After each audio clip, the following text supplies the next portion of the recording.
Olá pessoal, sejam bem-vindos ao vídeo de número 5 da nossa série de Introdução à Linguística. É um videozinho rápido aqui hoje para comentar sobre alguns conceitos que eu passei na aula anterior. Então, dupla articulação da linguagem. O que é articulação? A articulação é divisão em partes menores, ou decomponibilidade, como a gente já falou lá no vídeo do conceito de língua. Então, como a gente falou no vídeo sobre o conceito de língua, a língua é articulada e ela é decomponível em partes menores. Quando você pega, por exemplo, a frase os violinistas tocavam músicas clássicas, já fica claro logo de cara que ela pode ser dividida em palavras, né? Você pode dividir essa frase nas palavras que compõem elas. Pode dividir em sintagmas, pode dividir em morfemas, pode dividir em fonemas. Então, as articulações são propriedades da língua que permitem com que ela articule, ou seja, que ela combine partes menores para formar sentenças. A primeira articulação é chamada também de articulação morfológica. O que seria isso? Decompor a língua, decompor algum exemplo de língua na menor unidade possível de significado, que é o morfema. Então, no caso daquela nossa frase, os violinistas tocavam músicas clássicas, ficaria dessa forma aqui, né? Você tem o O, que tem um sentido, né? O artigo definido, masculino. Você tem o S, que é desinência de plural. Você tem o violin, que é uma palavra lexical, né, que a gente fala, ela tem um significado específico na realidade. E por aí vai. Tem todos os outros morfemas indicando a, a função das palavras ou o significado delas. Então, os morfemas são as unidades mínimas de sentido, né? Quando você pega uma palavra, geralmente você pode decompor ela. E a decomposição máxima que você vai conseguir é chegar nesses morfemas, que a gente chama de primeira articulação. E esses morfemas também eles são sujeitos àquelas substituições paradigmáticas que a gente falou na aula passada, né? Então, no caso da palavra tocavam, eu dei aqui alguns exemplos, né? Tocava, tocam, toca. Você pega os morfemas que formam essa palavra e substitui eles por outros. Então, a primeira articulação é como se fosse blocos de Lego, né? Blocos de construção, que você tem esses bloquinhos diferentes entre si, né? E você pode combinar eles de diversas formas. Você não pode combinar eles de todas as formas, evidentemente, né? Mas você pode combinar esses poucos exemplos que eu dei aqui, né? Toca, vá, M e zero, né? Esse morfema zero que a gente fala, que é quando não tem nenhuma, nenhum som, nenhuma expressão do morfema. Pegando esses poucos morfemas aí, dá para fazer muitas combinações diferentes. Isso aqui, estou colocando só essa substituição de morfema por zero, né? Mas poderia colocar aí tocaram, né? Você continua tendo o morfema toque, você continua tendo o morfema M, né? Que é de terceira pessoa do plural. E você coloca o ra, né? Que seria um morfema de passado imperfeito, por exemplo. Pode colocar tocou, tocamos.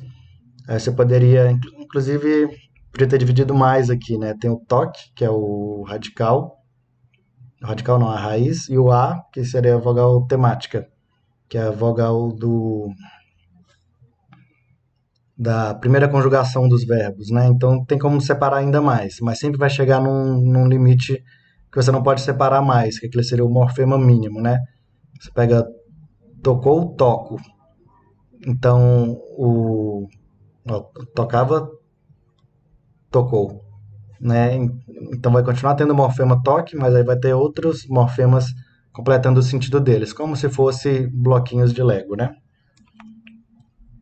E a gente tem também a segunda articulação, ou articulação fonológica, que essa sim é a divisão, é, a decomposição na parte mínima da língua, que é o som. Então, no caso da palavra músicas, tá aí quais seriam os sons que compõem a palavra clássicas também. No caso do, do tocou, que eu falei, né? A gente tem o toca, tocou, toque. Observe que o, o morfema toque, ele é decomponível em fonemas, né? Que seria o T, O, Q. Então você pode perceber que aqueles morfemas, eles podem ser divididos em unidades menores, que são os fonemas, né? Só que esses fonemas, eles não têm sentido, eles sozinhos não carregam sentido, diferente do morfema, que ele é uma unidade mínima de sentido.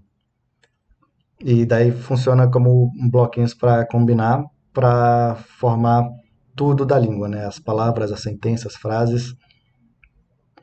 E no caso da articulação fonológica, também você pode combinar esses fonemas para formar os próprios morfemas, né? Então, uma meio que está contida dentro da outra, mas elas funcionam em paralelo, né? Elas se complementam, porque uma é a unidade mínima de som e a outra é a unidade mínima de sentido. A dupla articulação é um princípio de economia linguística. Por que eles têm articulações? Para que a língua seja esse bloquinho de construção, que você tem um conjunto não muito grande de sons possíveis e de sentidos possíveis que vão se articular segundo determinadas regras para formar um conjunto infinito de sons, um conjunto infinito de sentidos. Então os morfemas se combinam como blocos de construção. Aqui eu dei outro exemplo, né, sem ser daquele dos violinistas. A gente tem as palavras menino, menina, meninos e meninas. Então são 4 palavras diferentes, formadas pelo um único morfema lexical, que é menin. Então, imagina se existem 4 palavras diferentes. Por exemplo, em português a gente tem as palavras homem e mulher. A gente entende, né, semanticamente a gente entende que uma coisa é feminino da outra e uma coisa é masculino da outra. Só que na prática elas não têm inflexão de gênero, são 2 palavras diferentes. Então, imagina se todas as palavras tivessem essa oposição, né? Se não pudesse falar delegado e delegada, fossem 2 palavras diferentes para masculino e feminino. Ou no caso dos verbos, então, pior ainda, né? A gente tem o toca, tocou, tocaram, tocava, tocaram-se, tocavam-se, tocaremos, tocáramos. Tem muitas formas diferentes de combinar um único elemento lexical, que é toque. E imagina se ao invés de existir essas flexões, ao invés de a gente ter esses bloquinhos para conseguir combinar eles, a gente tivesse que inventar palavras diferentes. E não só no caso de desinências, né? Porque a língua portuguesa ela tem um padrão flexional bem rico, né? A gente usa bloquinhos para literalmente montar palavras. Agora tem línguas que são pouquíssimo flexionais, como o inglês, só que o inglês ele vai ter a primeira articulação da mesma forma. Só não vai ser dentro da mesma palavra, mas com palavras separadas. Então esse é um princípio de articulação que é importantíssimo, sem o qual não existiria língua, né? E por fim, mudando de assunto aqui, vou apresentar os conceitos de competência e desempenho que eu também tinha apresentado na aula anterior e que vai ser muito importante daqui para frente. Competência e desempenho são conceitos da linguística gerativa propostos por Chomsky e que são parecidos com a dicotomia de língua e fala, né? A gente tem a língua, fato social, que é uma estrutura abstrata de um conjunto de regras da língua, e a fala, que é a produção linguística na prática. Já para Chomsky, ele muda isso, ele fala, não, isso não é um conceito que me serve, vamos falar em termos de competência e desempenho. O desempenho é mais ou menos a mesma coisa que fala, ou seja, quando a gente está falando de desempenho, a gente está falando em produções linguísticas que existem na realidade, né? A maneira como as pessoas se comunicam, como elas usam a língua na prática, que é dependente da competência, que seria a parte abstrata, né? Agora, língua e competência têm diferenças significativas, né? Tanto a língua quanto a competência são virtualidades, elas existem, né, na cabeça do falante e são conjuntos de regras usados por eles para produzir sentenças na língua. Mas, segundo Saussure, a língua é um fato social, é um conjunto de regras compartilhado por todos os falantes.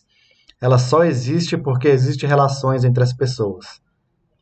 E para Chomsky, a competência é um fato cognitivo, né? É um conjunto de regras que existe na mente da pessoa. E a língua só existe porque existem estruturas do cérebro para a língua. E quais as consequências dessa mudança de paradigma aí? Para o estruturalismo, a língua ela é compartilhada socialmente. Então, as relações sociais entre as pessoas é que criam as línguas. E as pessoas conseguem se comunicar efetivamente porque elas têm uma mesma língua compartilhada socialmente. As regras da língua e também o seu vocabulário são compartilhados dentro de uma comunidade. Já para o gerativismo, a língua é compartilhada biologicamente, porque ela deriva de estruturas específicas de língua no cérebro. Então, para o estruturalismo, a língua tem primordialmente a função comunicativa, o que se associa muito com a semiologia, né? A função primordial da língua é a comunicação. Então, a língua ela existe para comunicar e para poder comunicar, ela precisa ser compartilhada socialmente. E para o gerativismo, a língua tem função primordialmente função cognitiva, né, que é a função de representar e expressar o pensamento, as emoções, aquilo que é interno da pessoa. Então, função comunicativa externa, semiologia, função cognitiva interna, está muito ligado às ciências cognitivas, à psicologia, à neurociência e tal. Essas são as diferenças básicas entre competência e língua. A gente vai abordar isso melhor nas próximas aulas. E por hoje era isso. Eu sou o Pacífico e até a próxima.